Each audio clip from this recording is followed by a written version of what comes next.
Hey everyone, Jacob Howard here, and in this video we are going to be going over some of the top mistakes that FPV pilots make. Hopefully with this knowledge you will be able to go out and fly with confidence and not make the same mistakes a lot of other pilots make. Number 1, not putting in the simulator time. Probably the biggest mistake that new pilots make is not putting in a good amount of simulator time. When flying your drone, you have to move your sticks in 8 different directions in varying levels on each. If you do the math, that literally adds up to billions upon billions of different combinations. Flying in a simulator will teach you these stick movements in a safe environment where you can make as many mistakes as you want with no consequences. It greatly shortens the learning curve and saves you time, money, and frustration. Number 2, props on wrong. This one even gets experienced pilots sometimes. You plug in, arm your drone, go to take off, and it flips out. The likely reason for this is that the props are on wrong. On a normal drone setup, the props will spin in towards the camera in the front and in towards the middle in the back. If you just put a fresh set of props on, it's good to double check or triple check the props to make sure they are on correctly. Number 3, too fast, too soon. Flying fast can be a lot of fun, but as a beginner, we recommend you take it easy. Flying fast will have the ground and objects coming at you at high speed. If you're not used to this and can't react quickly enough, you can end up crashing a lot. Crashing at higher speeds will often break props and other components, costing money and time. One of the best ways to slow down is to drop your FPV camera angle down. Starting out 10 degrees of up tilt will be pretty easy to handle, and as you get better, you can slowly raise it up, which will naturally increase your speed. Number 4, hitting objects and obstacles. Flying through gaps is an important and fun skill to learn, but when you're just starting out, you need to pick them carefully. The more solid the object, the more dangerous it is to your drone. It's best to find gaps that if you crash, it will do the least amount of damage. Tree or bush gaps are better because the leaves and smaller branches have a lot more give to them. You want to start out with large gaps, then slowly work your way down to smaller ones as you gain more confidence. Also, while learning, it's best to fly over grass. Pavement and concrete are very unforgiving. Number 5, flying in stab mode. When starting, it may seem easier to fly in angle or stabilized mode. The problem is, it'll teach you bad habits that will be hard to break out of. FPV flying is really about the freedom to move and control your drone at any angle, but in stab mode, you are very limited in the way it can fly. You can only pitch and roll so many degrees. This limits your range of motion, and if you are flying in windy conditions, you may find it very hard to fly against the wind because of the limits to your movements. It's okay to fly in stabilized mode, but you definitely want to learn acro mode as soon as possible. Next, we have number 6, lack of props. When starting out, you will be crashing a lot. It's just part of the learning process. The most common part that will break on your drone is the propellers. This is actually a good thing because props are fairly inexpensive and absorb a lot of the impact so that other parts of the drone don't get damaged as much. Oftentimes, if a prop gets bent, you can just bend it back into place and keep flying. But if one breaks, you will definitely need some spare props to replace the broken ones. So it's good to purchase 4 or 5 packs of spare props before you start flying and take them with you when you go out to fly.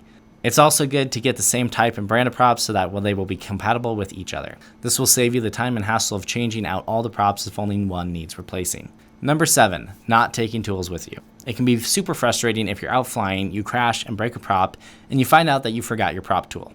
Or if you find a loose screw on your frame or motor, you find out you don't have the screwdriver for it. That's why it's a good idea to always take some basic tools along with you when you go out to fly. A prop tool or 8mm wrench, some hex drivers, size 1.5mm, 2mm, and 2.5mm, a pair of needle nose pliers, and some electric tape and or zip ties can really come in handy in a pinch and save you from having to cut a flying session short. Number 8, flying too far away. Unless you are specifically setting out to go test the limits, it's not a good idea to fly too far away from yourself. Flying too far away has a few different risks, such as getting a failsafe where your drone loses connection with your transmitter, losing the video link and not being able to see where your drone is going, or running out of battery and being unable to fly back. Depending on where you're flying, in all 3 scenarios, you risk losing a drone or possibly injuring someone or something. Number 9, not learning line of sight flying. Line of sight flying is a good skill to learn. If for some reason you need to take off your goggles and fly it back, you need to know how to orient yourself and keep the drone under control. When flying line of sight, it's sometimes easier to fly in stabilized mode until you really get the hang of flying line of sight. So having the different flight modes set up on a switch on your controller can really help. Number 10, buying the wrong parts. It's worth putting in the time to do a little research on parts you're planning on buying. Whether it's for a new build or replacement parts for your current drone, you will want to make sure they have the correct specs and that they will fit your drone. When in doubt, you can always ask someone in the community. Number 11, forgetting to check VTX antennas. The video transmitter, or VTX, on your drone transmits radio waves with radio energy measured in milliwatts. The higher the milliwatts, the more energy it puts out. This energy is meant to be transmitted through an antenna. But if you forget to install a video transmitter antenna when you plug in your drone, that energy that is meant to be dissipated through the antenna could be reflected back into the video transmitter, possibly causing it to overheat and damage its circuitry. So always make sure you have the video transmitter antenna installed on your drone before you power it on. Number 12, flying into an unknown area. It's always fun to fly in and explore new areas with your drone, but if you don't take a few minutes and familiarize yourself with the area, you may take off, start flying, and get lost in the air. You might not remember where it was you took off from.